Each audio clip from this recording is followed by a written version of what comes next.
is the image that we were looking at. What details can you get from the thought current scanning palm manifestation?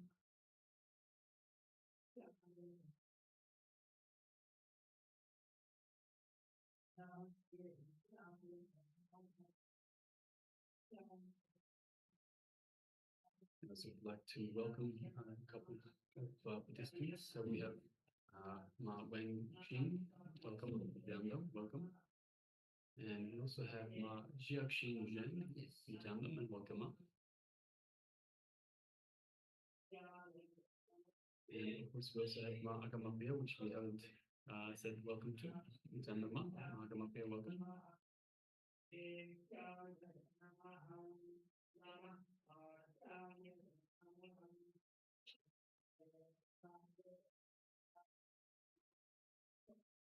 Yes, so once again, requesting participants to let us know what was revealed in your third eye. So this was the power of short current scanning.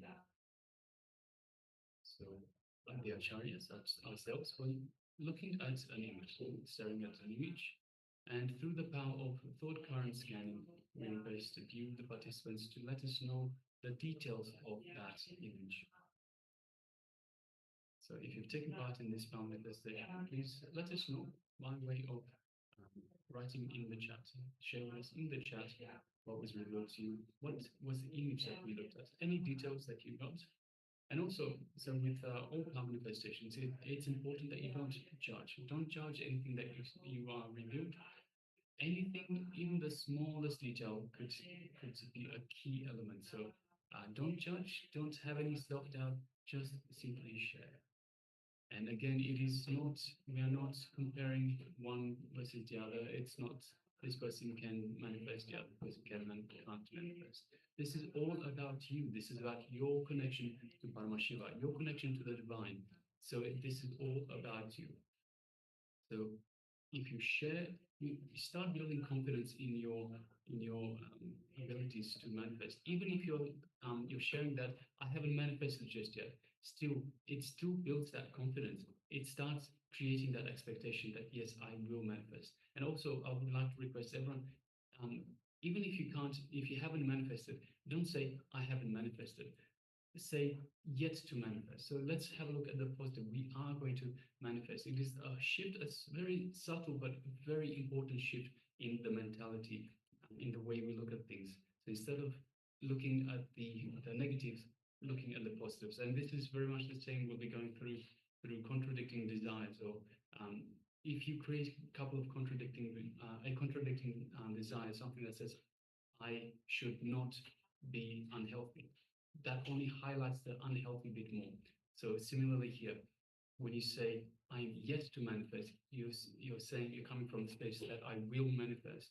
If you're saying that I have not manifested, you put out the impossibility. So you put out this boundary for yourself already, whether you know it or not, whether you are consciously aware of it or not. You are putting out this boundary. So whenever, even if you haven't manifested, write I'm yet to manifest. Because these powers are available to everyone. It is not just for me, not just for you, not just for the person next door. It is for everyone. So these powers are the powers of Paramashiva, and we are all Paramashiva. We are parts of Paramashiva, as above, so below. The microcosm in the macrocosm. So we are little sparks of the super consciousness that is Paramashiva. So all these powers are available to all of us. So it is possible for all of us to manifest these powers. So let's go from this space that everything is possible. All right. Meanwhile, we have Klaus Aya that shares trees. So yes, thank you very much, Aya. If you could, if I could request, try to go into a little bit more detail. So not just trees, but see any details with regards to the trees. How did you see the trees? Was it windy? Were the leaves a little bit dark green, light green, anything else around the tree? So try to see a little bit more details. So just ask for a little bit more details when you're doing the power manifestation. So this is how you develop. You start to get more and more refined in the power manifestations by asking more details.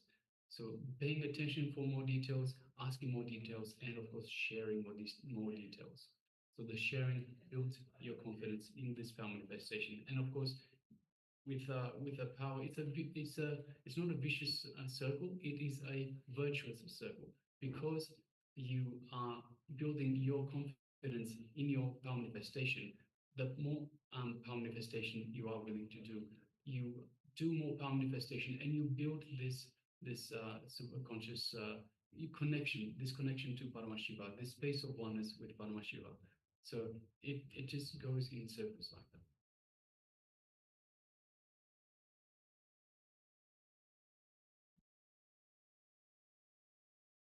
All right. So let us now have a look at the image. So we'll display the image that the acharyas were looking at.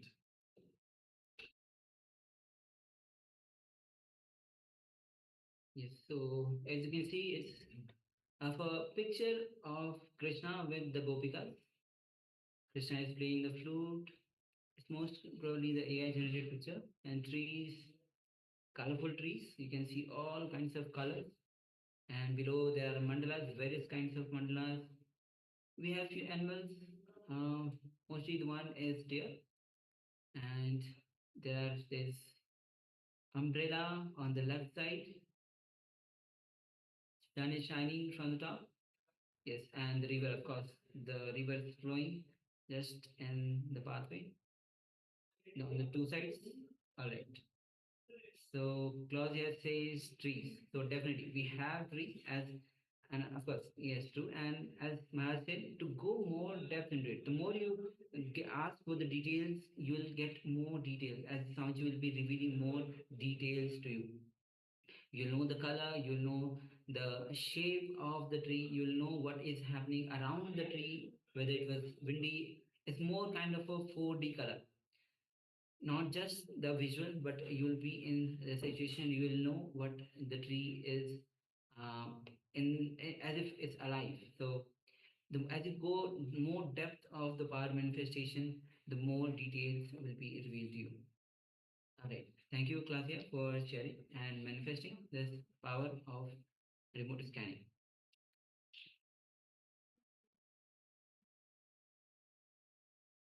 All right.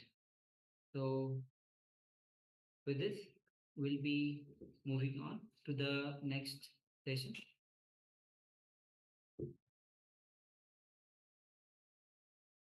And as today we are going through the Nithya Dhyaan, the meditation for the eternal bliss. So in the last session where Swamiji revealed on the meditation, and previously Swamiji told like what and why meditation. So this session is going to be various question and answers, questions from the participants on the effective meditation practices. So you also might have so many questions around the meditation itself, about the practices. So as you go through this session, have listening to all the questions that have been asked, and of course answers that Swamiji is providing. You'll know, the moment you start listening carefully, you'll see that any questions that you have, any doubts that you have regarding the meditation practices, you will get the answer to it. So let's enter into this revelation with Swamiji on question and answer on the effective meditation practices.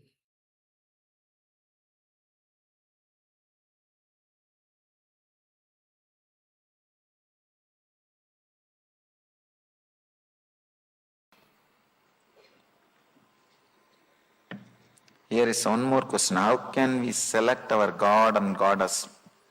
We are confused because more deities in our tradition. I always tell people,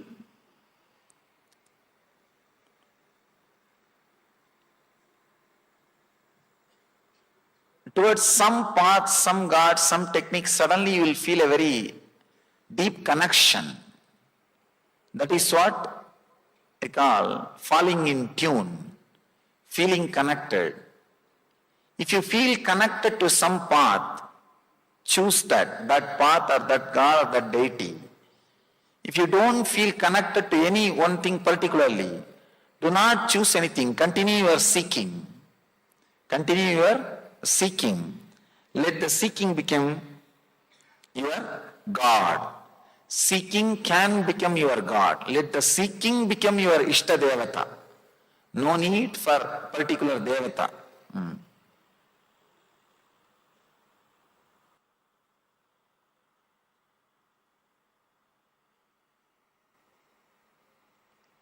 She's asking, I have longing for chanting Sahasranamas, but my concentration is scattered.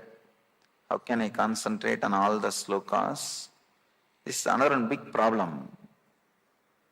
Sometime you will enjoy some stotras and chanting. Then you start deciding, oh, such a ecstasy and bliss and joy. I should have this always. Let me start chanting every day. No. You missed the whole thing. The moment you decide, let me chant every day, you created a routine. Understand? Bliss happens to you when you are in choicelessness. The moment you choose the bliss, you have chosen suffering. Because all choice, including choosing bliss, is choosing suffering. Because choice is suffering, choicelessness is bliss. The moment you choose, now I am going to do every day this, you made that as a routine. I have seen people chanting Sahasranama. They will start with full speed, Vishwam Vishnur Vashatkaro Bhuta Bhavya Bhavat Prabhu. After 2 pages, no, speed will increase.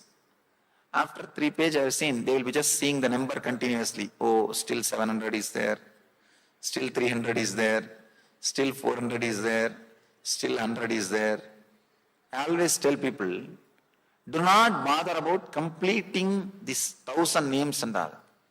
Take up a book. God is not sitting there and counting like a bank balance. Have you done all 1,000 names? Forget about it. No. Just sit with a real beautiful mood, with a very loving way. If you can chant even 5-6 names, perfectly all right, okay. That's enough. The moment you feel bored, close the book and stop it and say namaskar and move. Do not do chanting or puja when you don't feel connected, when you don't feel the joy. If you are doing it without feeling the joy, you are abusing it. Chanting some mantra, chanting some sloka without feeling joyful, without being in ecstasy, is naturally abusing. Here you are saying your concentration is scattered. It means what? You are not enjoying. The moment you feel you don't enjoy, relax, stop. No need. No need. Do not do it for the sake of accounts.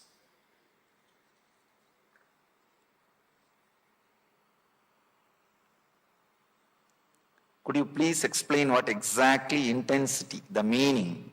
Intensity of what? Intensity how? When people ask me about intensity, I tell them, feel intensely that you are not having intensity. That's all. Just feel, see, usually we feel that terrible restlessness towards the outer world. I have not done this, I have not done that. That same restlessness, if it is directed towards the inner world, it is called intensity. You do not know what is happening, you do not know what should be done, but a deep dissatisfaction about what is there in your inner space, that is what I call intensity. You may be thinking, I am supposed to teach satisfaction. Why am I teaching dissatisfaction? I tell you, first thing, your dissatisfaction functioning towards the outer world has to turn towards the inner world, then it will lead to satisfaction. First thing which needs to happen is not satisfaction, the direction turning, the psychological revolution. Restlessness should become intensity. If it is towards the outer world, your consciousness, if it is constantly moving towards outer world, it's called restlessness. If it is moving towards the inner world, it's called intensity. The meaning of the intensity is feeling that something needs to be done immediately to break free from the clutches, or to break free in the inner world. Intensity of what? Do not bother about what. It should become quality. Anything you do, if you touch something or somebody or some object, let the intensity be there even in the touch. If you are talking, let the intensity be there. In everything, in your relationships, in your decisions, in your memory, in your thinking, in your desires, even in your fears, let you be intense without escaping from this moment. That is what I call intensity. You are saying how. If I give the method how, the whole intensity will be lost. Intensity will increase when you have the desire but not technique. That's the right way to develop intensity. The moment a technique is given, your mind will start working around the technique. Technique sometimes gives an escape, gives a method to escape for your mind. Your mind will start saying, oh, I have done the technique, that's all, that much only maximum can be done. Nothing else needs to be done. That's why in Ayurveda, when we give medicines, we say this medicine is not enough. Whole day you need to work with this medicine, means whole day you need to be intense, telling your body and mind to heal itself. Technique is not like allopathy medicine. You will swallow and forget about everything. You will say this much only can be done, what else to do? That's all, I have done what I can do. No. Sometimes the desire should be awakened. The desire or seeking should be awakened towards the inner world, and the person should not use any technique. Only then that seeking will start radiating in every action. The technique should not curtail or stop your seeking, reduce your seeking. It should deepen your seeking.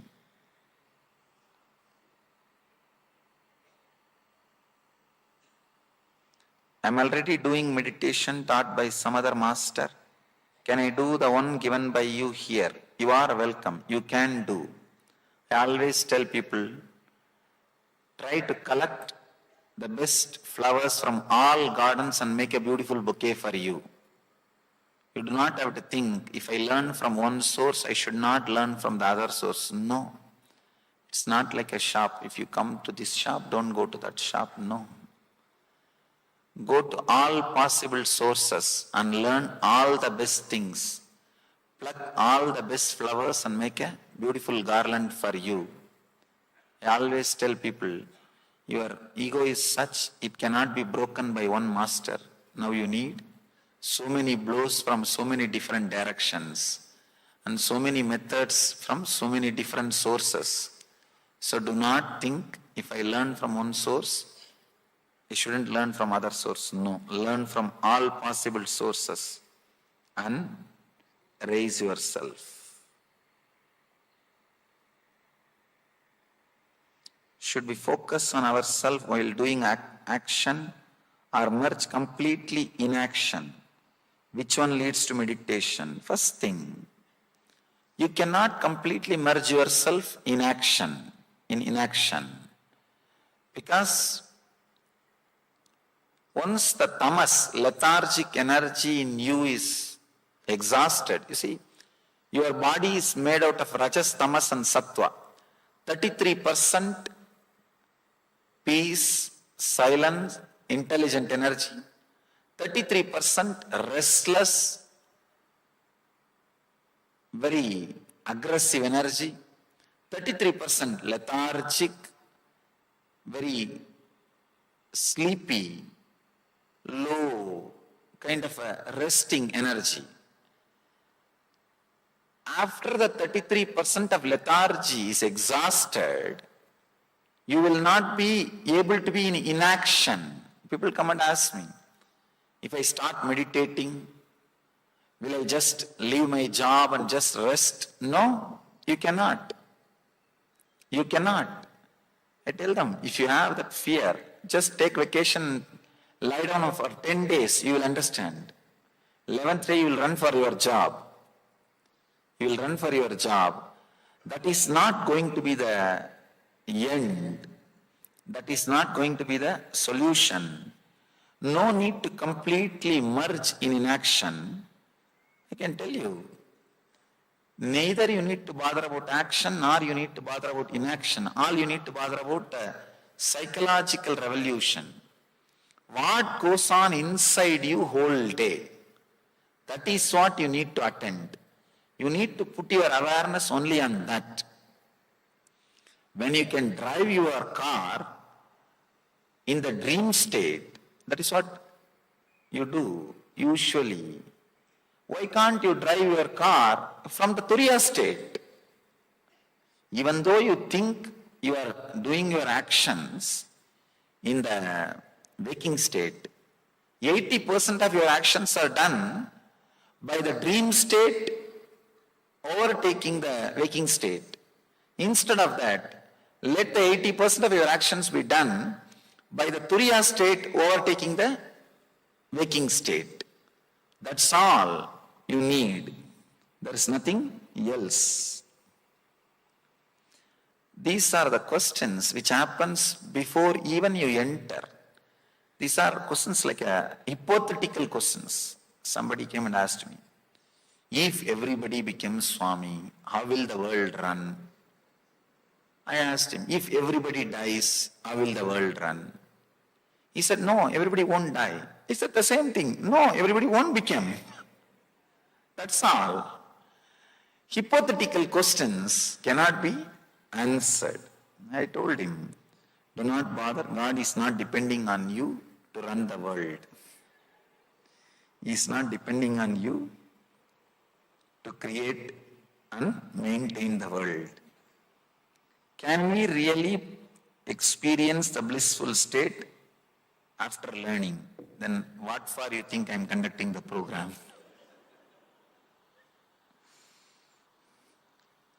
He is asking, can we really experience the blissful state after learning these meditation techniques? Then what do you think I am sitting and doing here? Understand?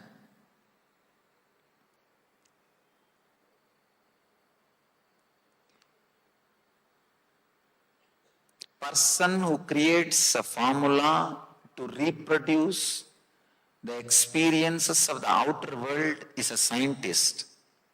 Person who creates a formula to reproduce the experiences of the inner world is a mystic.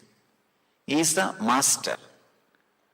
These methods, the techniques which you are going to learn these 3 days, are time-tested, foolproof, created after a great research and development by thousands of masters in thousands of years of research and development, and verified and experienced in my own personal life.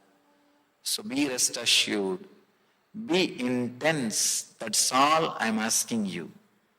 That's all you need to do.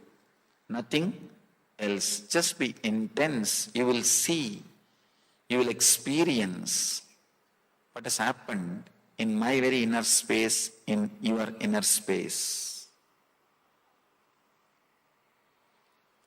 Is the psychological revolution you refer to is Sankhya Yoga, Sankhya knowledge of self, Yoga renunciation of the fruits of actions.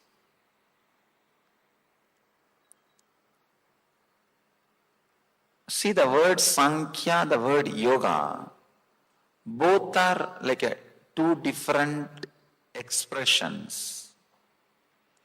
Maybe I can say the psychological revolution word, I mean Sankhya, Yoga and something more. And something more. When you understand these few ideas about the dream and waking state and the superconscious state, every time when low mood or depression or disturbance comes to your inner space because of the waking state, bring this understanding into you. Use this like a key and allow that psychological revolution to happen. You will see, not only you will come out of the problem, even 2-3 times if you come out of your sufferings, you will have so much of courage and energy to apply these techniques again and again, to evolve yourself again and again. Beautifully Krishna says, Uttared Atmanatmanam Atmanam Avasadayet. Let you raise yourself by yourself. If you raise yourself by yourself, you are the best friend for you. If you don't raise yourself by yourself, you are the worst enemy for you. So, I can say the word psychological revolution which I am uttering is Sankhya, Yoga and something more.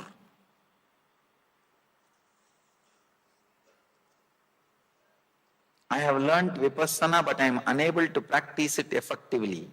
Not sure why. Is it that I am doing it wrong? Is it a wrong technique for me? Neither you are doing it wrong, nor it is wrong technique for you.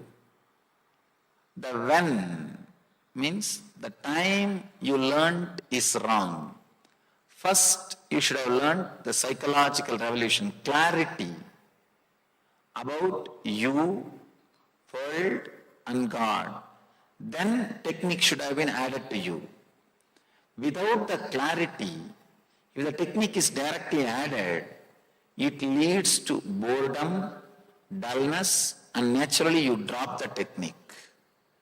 I always tell people, any study, any journey you undertake, any book you start reading, even if you don't understand single word, do not skip. If you don't understand single word and skip, slowly you will see that words which you did not understand will become more and more like a load, and your very interest in further reading will disappear. Same way, in the inner journey, without going through the psychological revolution means without going through the understanding, if you just jump, skip the understandings and enter into the meditation technique, this is the problem. Even when I speak and explain the concepts, I have seen many people thinking and sitting, it's okay, what all you are telling, it's okay, Swamiji, let's go to the technique, Swamiji. I have seen people telling me, I understand, Swamiji, let's go to the technique. They think they are very intelligent. They think straight away technique can help. Technique is not allopathy pill. You need an understanding before, because the understanding starts the churning. Understanding starts the churning. Then technique is like addition for the alchemy process. When meditating, lots of negative thought arose, whether it will come to reality, don't bother about it's coming to the reality. You are not that powerful, fortunately. Fortunately, we are not that powerful to project our thoughts into reality. Then we would have created long before worst hell than what we are having now. Fortunately, God did not give so much of energy to us to project our thoughts into reality. If sometime your thoughts have become reality, if you are seeing your dream or thoughts becoming reality, do not use that power. Try to divert that energy into your consciousness, means thoughtless state. Can we practice different types of yogas?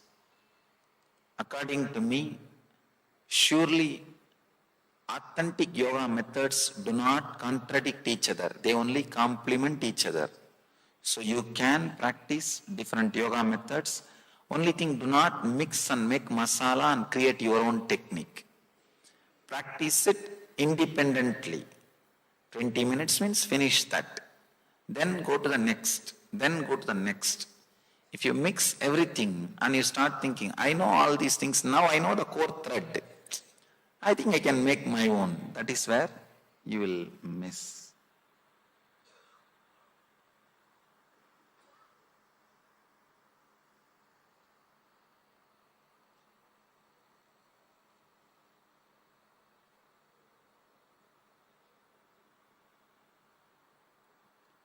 Somebody is asking a personal question about their sickness after the meditation.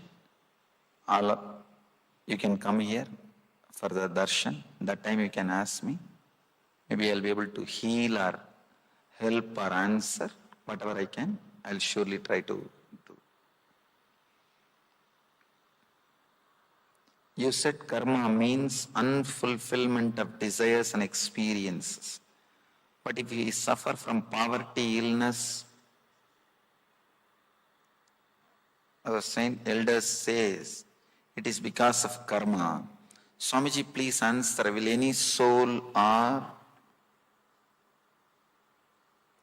being willing to experience poverty or illness, is this become an unfulfilled desire? Please clarify. First thing, I wanted you to be very clear. If somebody is in poverty, they consciously chose it. Please understand, even if it hurts you, I have to tell the truth. That is why I am telling. Let me give you one small incident. It really happened in my life. It's a little mystical, but exactly as it happened, I am narrating. I can say, I can take a vote, I am stating the simple, straight facts. You can make out what you want to make out of this incident. In USA, one child, autistic child was brought to me for healing.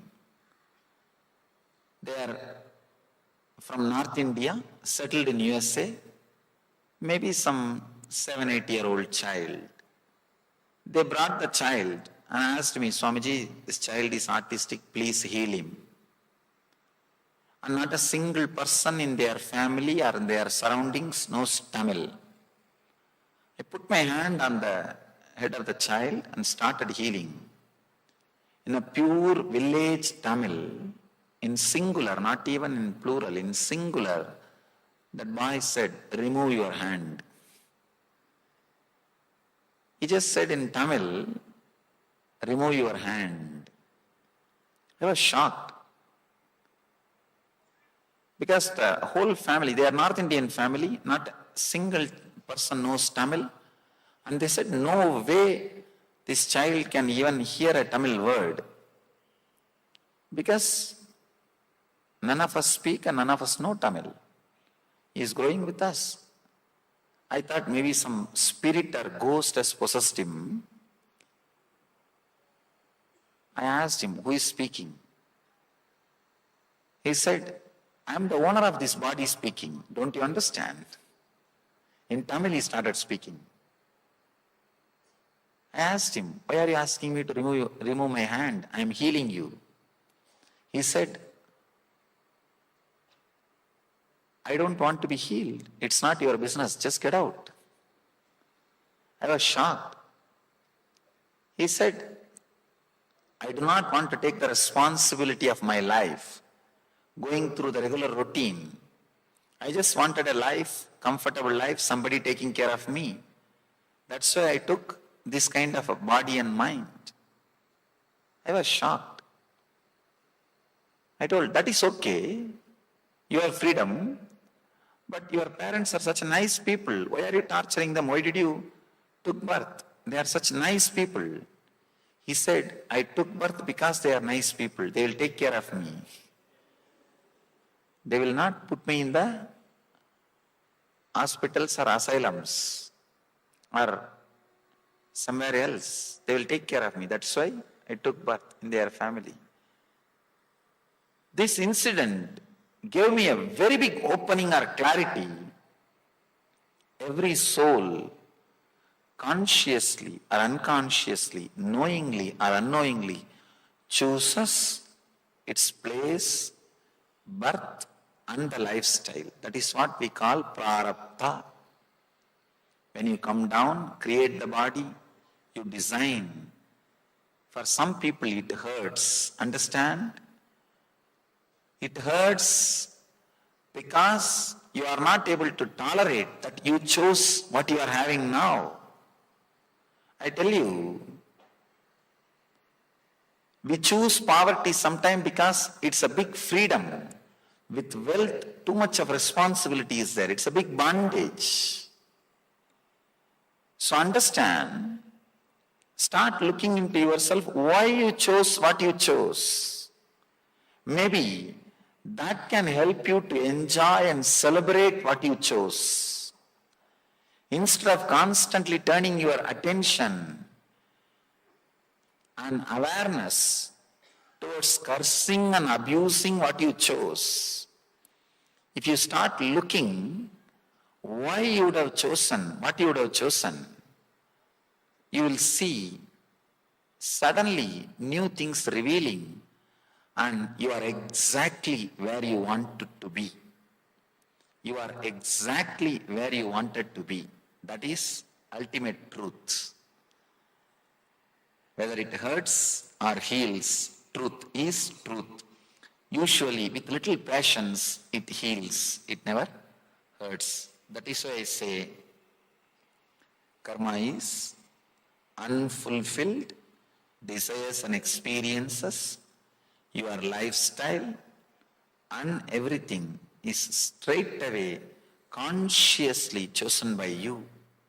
And your present is the totality of the decisions you made in the past. Your future is going to be the totality of the decisions you are making in the present. So if you want, consciously you can alter, rearrange, edit, reduce, delete or recreate. You have freedom. How to start meditation? At what age one should start meditation? You are in right place. You will have the answer in few minutes. We will enter into the technique. Come for tomorrow and day after tomorrow sessions too. We will be entering into the deeper and deeper levels of methods and techniques.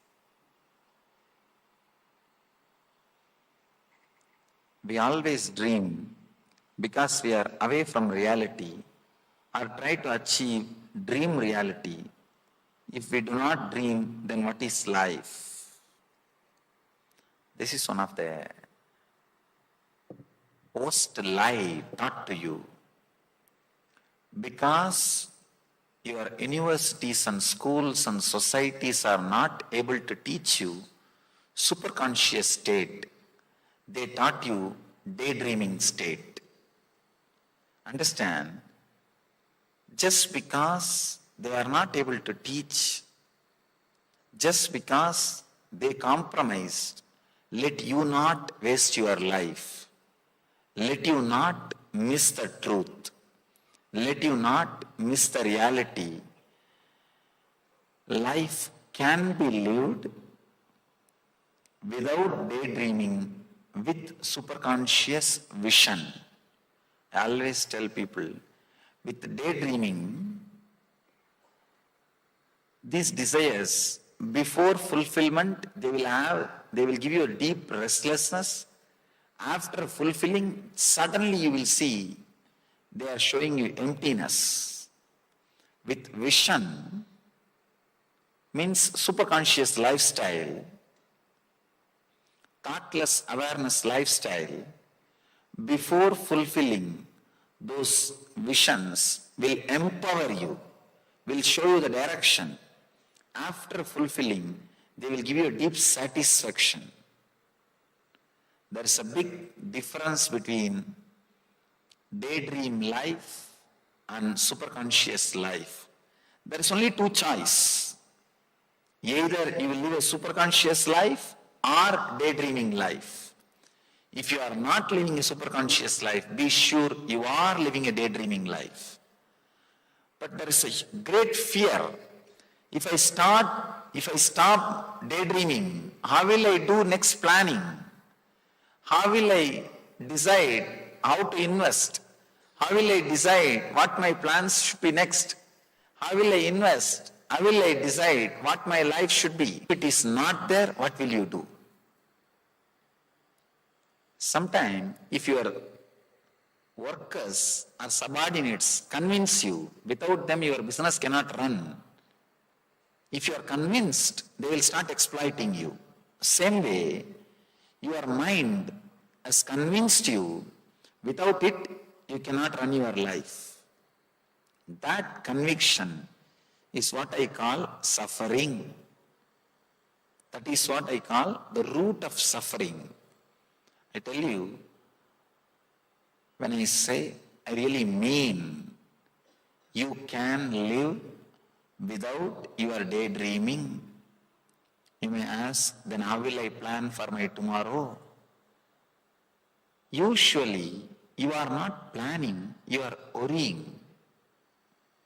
You are not planning, you are worrying. And even by your planning, you are only reproducing your past into the future.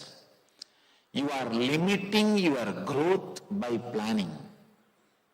Because you do not have courage to live with the spontaneity, to live with your spontaneous visions happening, to live with the spontaneous revelations happening, constantly you are struggling with your day-to-day planning and your life.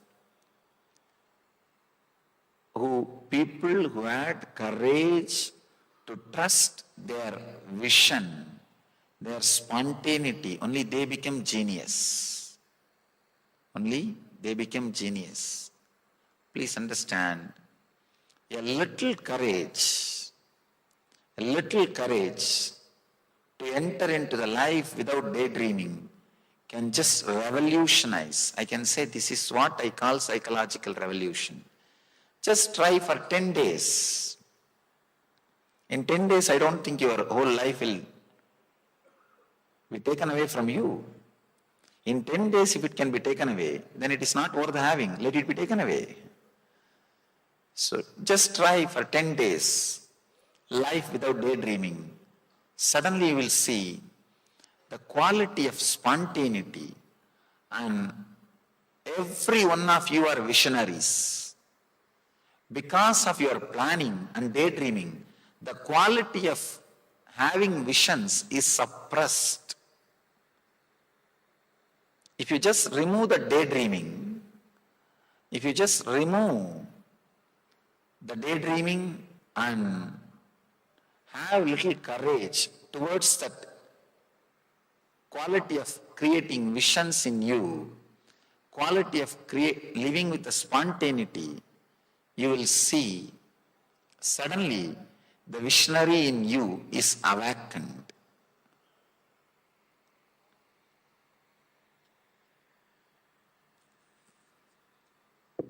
People who live with superconsciousness never fail and miss in their decisions because the depth of dilemma or the oscillation, mood swings will be very less. It will be very limited. When the mood swing and the depth of dilemma is limited, suddenly you will see so much of energy is saved and decision making becomes so sharp and straight. I always tell people,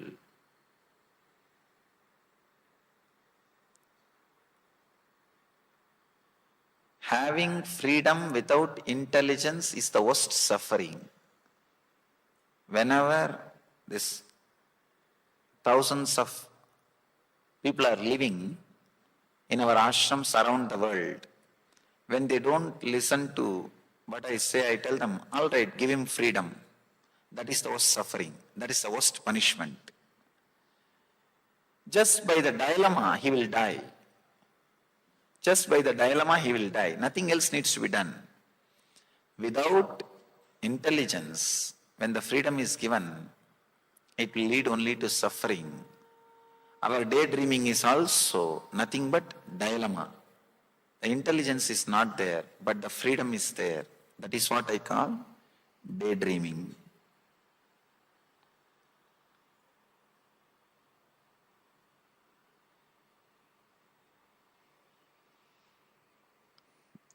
Somebody is asking, is a blissful state in one in which breathing pattern changes, it's deep and slow, and I can feel a wave of energy on the face. Is this a blissful state? I can say this is one of the symptoms of the blissful state. In the blissful state, actually the breathing pattern changes and the whole body feels the wave. This is one of the symptoms of the blissful state. This question I answered. We always dream because we are away from reality, or try to achieve dream reality. If we do not dream, then what is life? So, only kids need to dream to cope up with the reality. Even after growing, if you have to dream to cope up with the reality, we are mentally retarded. We have not grown.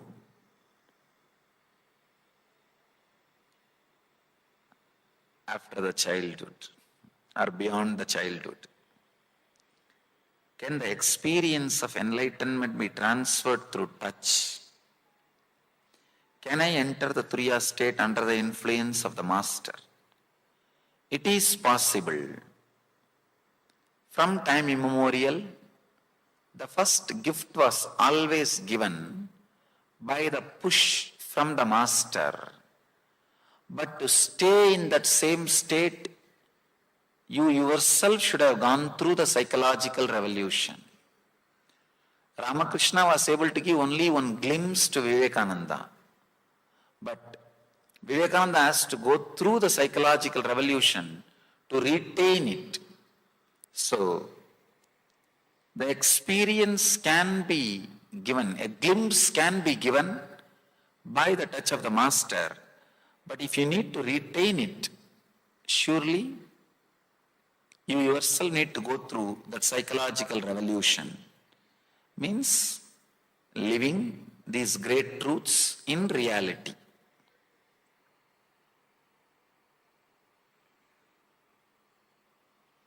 If a person focuses on his work with intensity, does that person need meditation?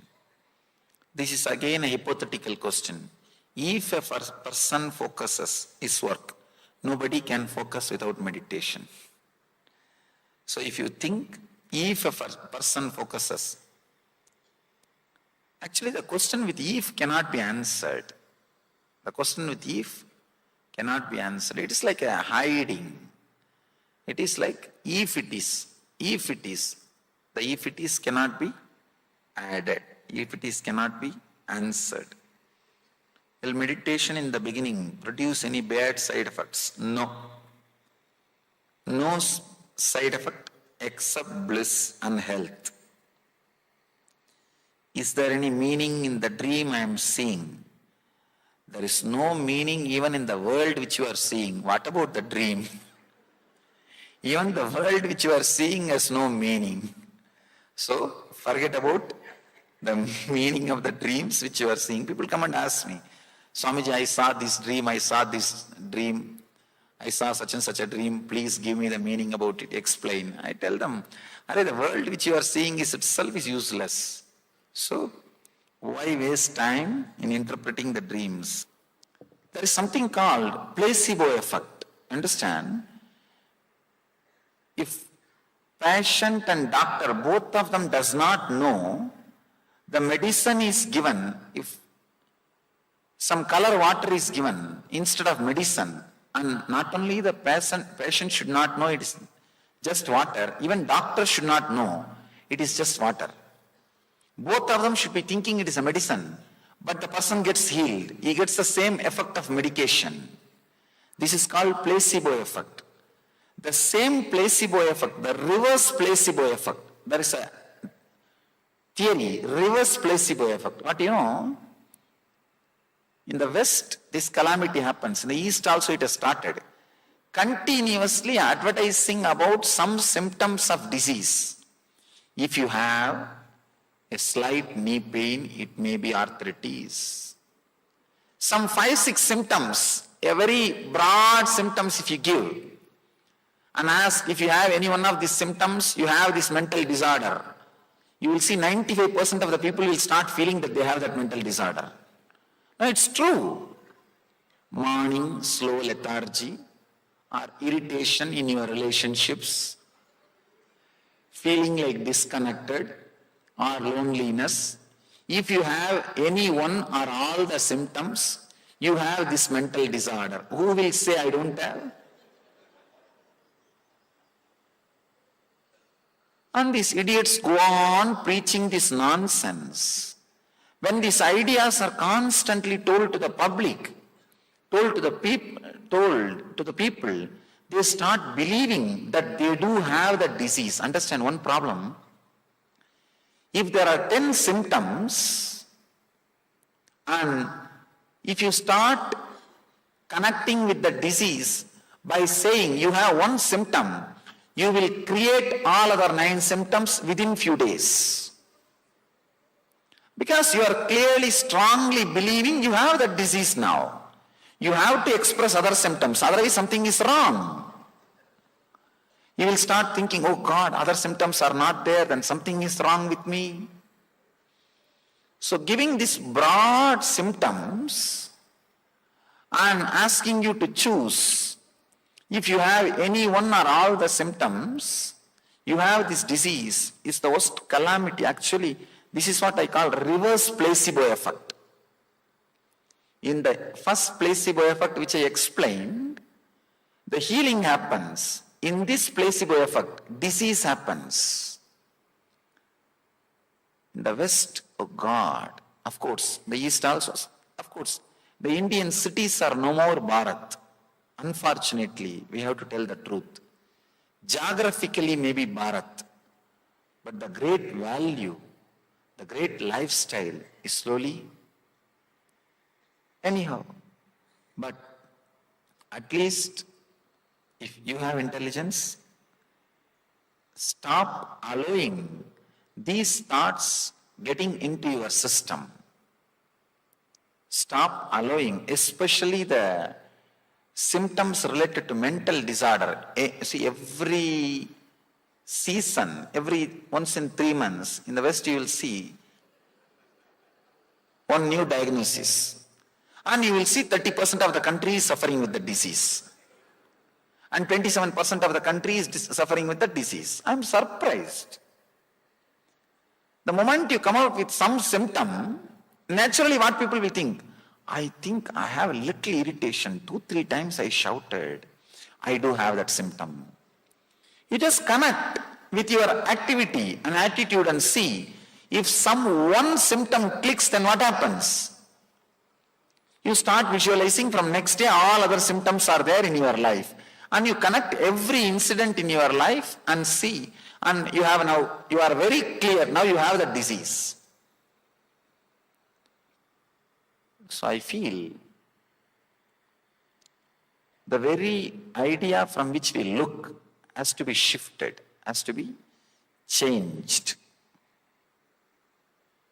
All they missed is the health, that's all. They missed an important idea, important truth. The healthy part of the human being they missed. Consciousness is the healthiest part of the human being. They are not interested in accepting that. Because if the moment they accept that, they give the hope to the human being, they can heal themselves. They don't need the help of somebody else. Then problem starts. People come and ask me many times, why should we go to the gurus? We have become dependent on masters. At least master will liberate you at some point. Master basically trusts there is a part in you which cannot be occupied or possessed by disease. What is the fastest way to spiritual progress? Shortcut.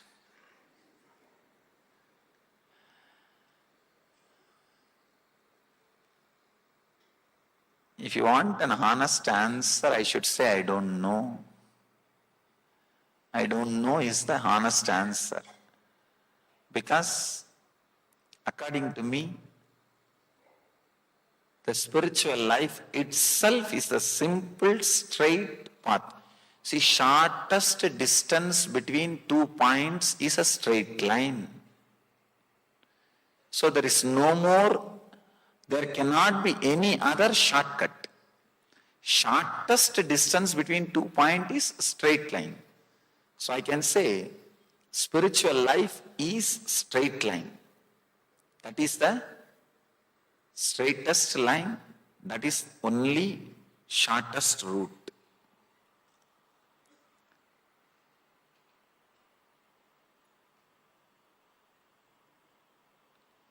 Please put some light on what is it that tells me that I had a good sleep in the night.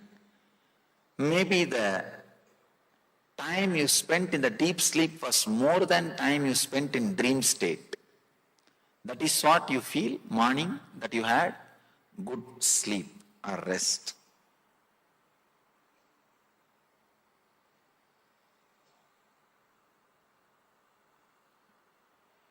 Swamiji clarified that there are so many methods of meditation, which is the excellent method. I can say I have chosen 3 methods, 3 techniques. These 3 days you will be learning. Today it will be like a preparation, introduction, entering into meditation.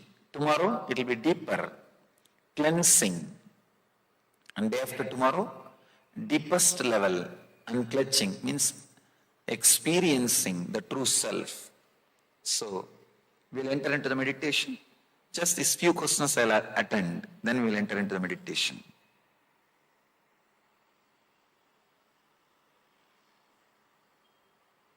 These are the questions. How long we can meditate at a stretch? How to come out from the thought flow? All these questions will be answered now in the meditation when I explain the technique.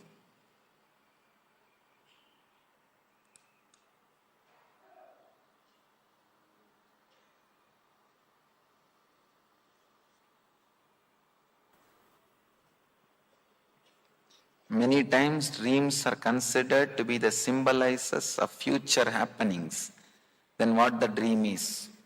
I don't think your dream should be symbolizing your future. Your future is not that bad or that low that it can be predicted and planned in your dream. It should be predicted and planned in your waking state. Understand? If your future is planned and predicted in the waking state, you know where you are going. If it is predicted and planned in the dream state, understand, where are you going? Where are you heading? You don't even know where you are heading. I think it is very dangerous.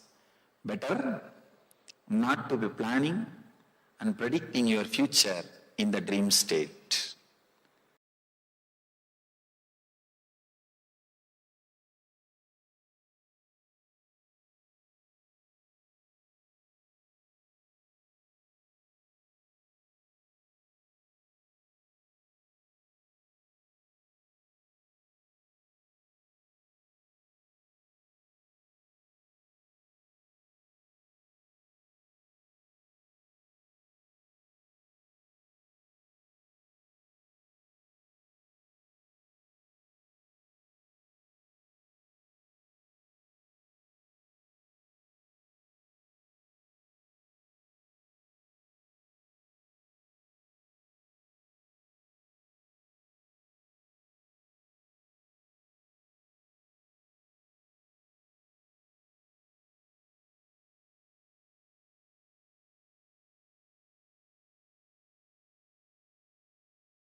bless you all. Let you all open all your three eyes and manifest the powers of Mahasadashiva. Om Nithyananda Paramashivoham. Om Nithyananda Paramashivoham. Om Nithyananda Paramashivoham. Om Nithyananda.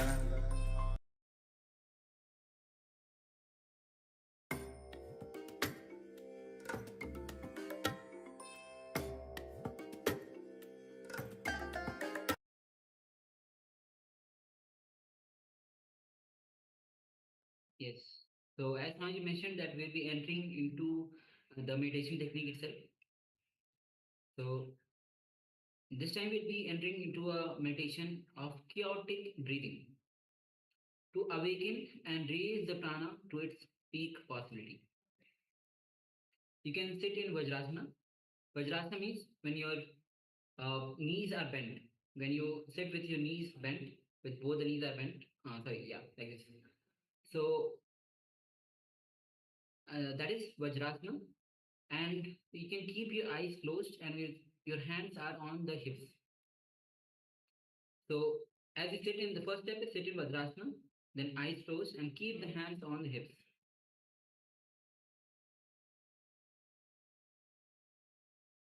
And once you are in this posture, so requesting all the participants to be seated in Vajrasana. Also, we have few new participants also. We'd like to welcome them. We have Visalam Srihari Nityanandam. We have Lee Tang, yes, Nityanandam.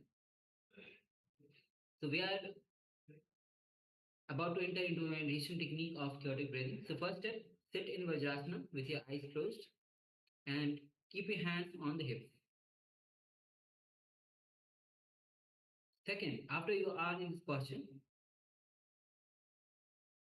inhale and exhale deeply and chaotically. Do not follow any rhythm, just deeply and chaotic breathing.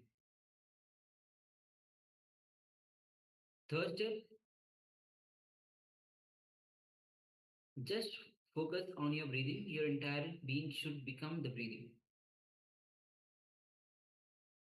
Now, so we'll be taking a few minutes for this.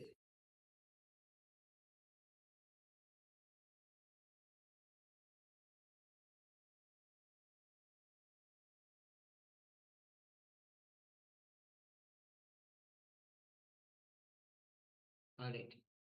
So first step, we'll be projecting the slide also so that you can have the reference. And first step, let's sit in Vajrasana with your eyes closed and hands on the hips. Once you are in this posture, let's enter into the deep inhalation and exhalation chaotically. Do not follow any rhythm. So we'll be projecting the slide for you. Let's begin. Again, inhale and exhale as deeply and chaotically. Do not follow any rhythm for the breathing. We'll be taking a few minutes for this. Let's begin.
Yes, you can relax now.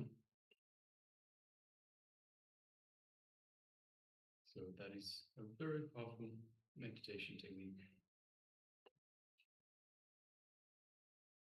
Very powerful meditation technique. So now let us move on to the next segment in our program today, which is once again the power manifestation.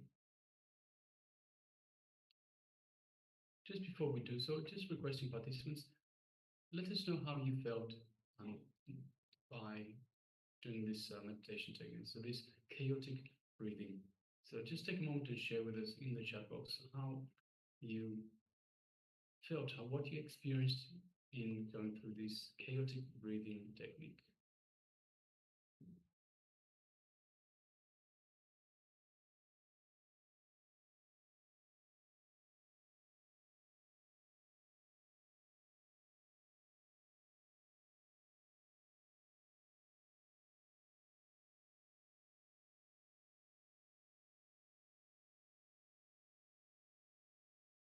So this very powerful meditation technique, this chaotic breathing,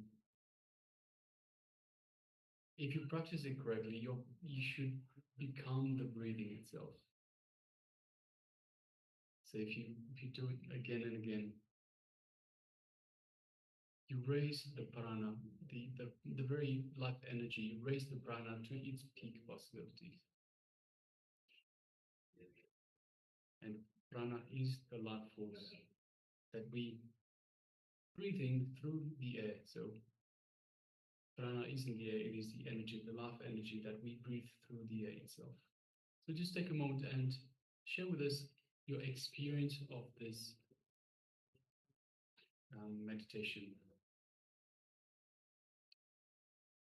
Yes, Agmapriya says very peaceful. Yes, thank you very much for sharing that.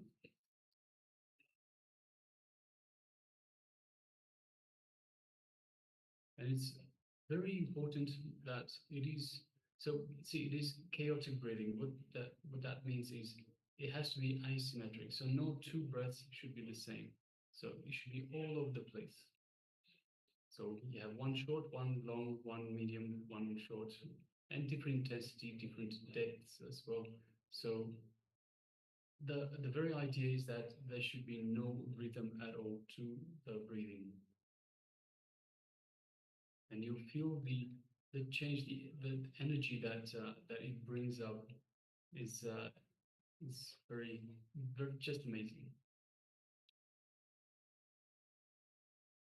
You also should feel a lot lighter. So this meditation technique itself, this breathing meditation, also relieves a lot of the patterns that are instilled in your body.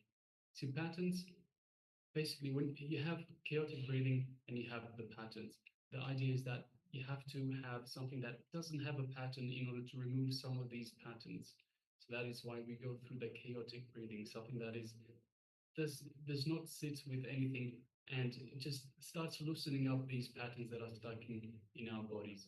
So once they start removing, you start feeling a little bit lighter, you start feeling even peaceful as well, because some of these patterns have left your system.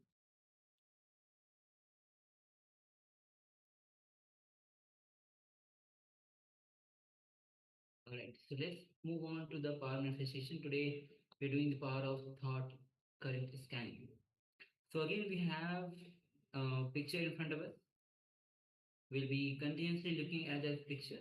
So in this power round of manifestation, start scanning our thought current and describe as much as detail as which is revealed to you through your third eye.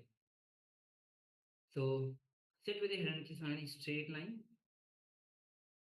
Visualize Swamiji in your inner space. His love and compassion is filling your whole body and radiating through you.